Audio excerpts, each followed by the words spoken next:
Le thème de l'environnement et du risque industriel, c'est sans doute le sujet le plus complexe et le plus technique. J'ai résolument choisi d'avoir une approche très transverse et plutôt globale, en détaillant quand même certains items qu'on doit intégrer dans chaque approche environnementale.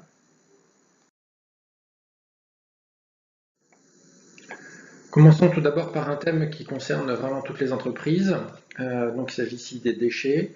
On va retrouver dans les entreprises de catégories de déchets, les déchets non dangereux, donc plus couramment les déchets liés à l'emballage, et ensuite les déchets dangereux.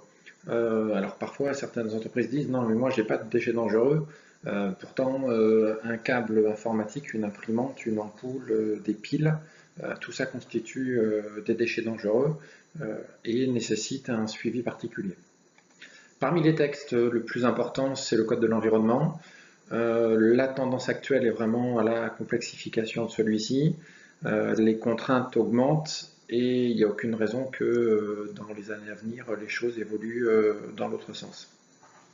Parmi ce texte, parmi ce code, on va retrouver tout ce qui va traiter du risque industriel, notamment de la réglementation dite ICPE, donc installation classée pour la protection de l'environnement. Toutes les entreprises doivent se poser la question de savoir si elles sont soumises à cette réglementation, si en fonction de leur activité, de leur taille, elles sont soumises à des exigences particulières et doivent faire des démarches administratives auprès de la préfecture du département. Voilà, donc il est important de se poser des questions. Moi j'aime bien que l'entreprise statue, garde une trace à un moment donné du questionnement qu'elle a suivi et la décision qui a été retenue, même si c'est pour dire que l'entreprise n'est pas soumise à l'ICPE. Autre texte, le code de l'urbanisme, et plus particulièrement ce qui nous intéresse ici, ce sont les plans locaux d'urbanisme. On retrouve dans ces plans locaux des éléments qui vont déterminer ce que l'entreprise peut faire ou ne peut pas faire autour de l'environnement, alors que ce soit de l'intégration paysagère, que ce soit de la préservation de la faune et de la flore, mais aussi les effluents, la performance énergétique, les hauteurs de bâtiments. Voilà, il y a tout un tas de contraintes qu'il faut vérifier. Le point sur les risques naturels doit aussi être intégré. On va regarder si l'entreprise est dans une zone soumise à un risque incendie, risque inondation. Il y a peu de zones qui sont soumises à des risques sismiques, mais on va quand même se poser la question. Et on va regarder quand il est communiqué, le DICRIM, c'est le document d'information sur les risques majeurs au niveau des communes, maintenant au niveau des intercommunes. Et on va regarder effectivement le zonage précis des risques et les conduites à tenir en cas d'aléa. Dernier point ici, le règlement REACH. Alors pourquoi parler de ce règlement en particulier? Donc c'est un acronyme anglais, en gros qui détermine les règles d'autorisation de mise sur le marché de substances chimiques.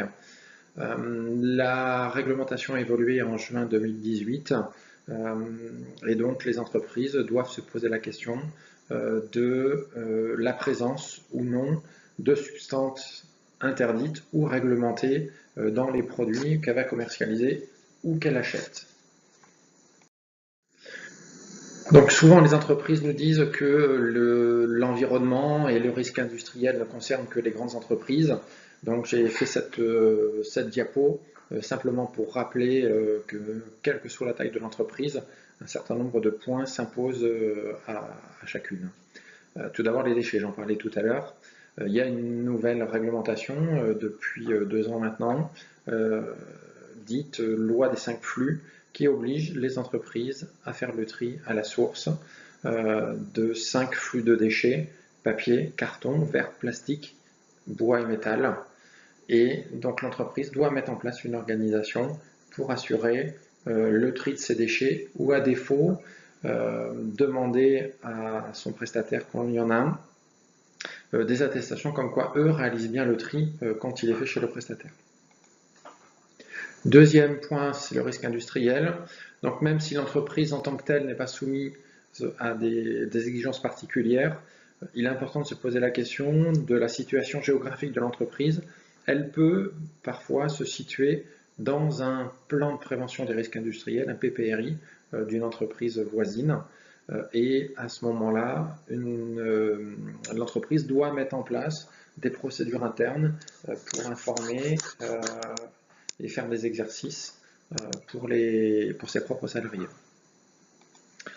Le risque naturel, on en parlait tout à l'heure. Même quand vous êtes locataire maintenant, dans les baux sont toujours associés une évaluation des risques naturels. Et il y a aussi effectivement des précautions à prendre en fonction de la zone sur laquelle on se situe. Donc comme je le disais sur la diapo précédente, on va retrouver ces éléments en général dans le plan local d'urbanisme, voire dans des schémas départementaux, que ce soit lié aux feux de forêt ou aux inondations. Dernier point, la consommation des ressources naturelles. Ça a un impact direct la plupart du temps sur les factures, que ce soit pour l'électricité, pour l'eau et même le carburant. Donc on va se poser la question de savoir si ce sont des postes importants qui doivent être maîtrisés donc pour les entreprises. Assez rapidement sur ce sujet, on voit apparaître des sanctions possibles, que ce soit pour l'entreprise ou pour que ce soit le dirigeant, en fonction de ce qui a été fait ou de ce qui n'a pas été fait. Donc quelques exemples de ce qu'on risque. Tri à la source pas réalisé, alors on parle là de déchets dangereux, c'est 2 ans de prison pour le dirigeant et 75 000 € d'amende. Non-respect des prescriptions d'un arrêté ICPE, donc on a vu aussi précédemment 7 500 € d'amende. Exploitation d'une installation soumise sans autorisation ou obstacle aux fonctions de l'inspection des installations classées, 2 ans de prison et 750 000 € d'amende. Abandon de déchets non dangereux, alors ça peut être des gravats, ça peut être des palettes, ça peut être des emballages, c'est 450 € d'amende. Et enfin, tri des 5 flux non réalisés jusqu'à 150 000 € d'amende. Sur ce dernier point, aujourd'hui, on peut quand même voir qu'il y a très peu de condamnations qui ont eu lieu. Des exemples de condamnations maintenant. Pollution des sols, donc un dirigeant a été condamné à 2 ans de prison et 25 000 € d'amende. Il y avait là des négligences importantes dans la gestion des effluents. Pollution d'une rivière, 105 000 € d'amende et 160 000 € de dommages et intérêts. Donc là, c'était un site qui était classé CVSO2, donc on est là dans des niveaux très élevés de risque industriel. Et enfin, du stockage de déchets interdits, donc c'est 900 € de dommages et intérêts donc pour une association qui a été créée par des voisins de l'entreprise. Donc pour terminer ce thème, on va retrouver un plan d'action. Donc tout d'abord, on va analyser les activités de l'entreprise et son environnement pour pouvoir identifier les risques auxquels ils sont soumis, donc qu'elles soient à l'origine de ceux-ci ou que le risque vienne du voisinage ou du territoire sur lequel elle se situe. On va analyser un peu plus en détail les risques extérieurs que le chef d'entreprise connaît le moins souvent pour pouvoir rédiger un document qui va faire un état d'exposition au risque et déclencher un plan d'action. Alors, ce n'est pas un document qui est réglementaire comme peut être le document unique d'évaluation des risques professionnels, mais c'est, le cas échéant, montrer qu'il y a une réflexion en interne et ça va structurer le plan d'action qui doit être mis en place. On va retrouver le 5e point qui est de la formation ou de la sensibilisation des collaborateurs.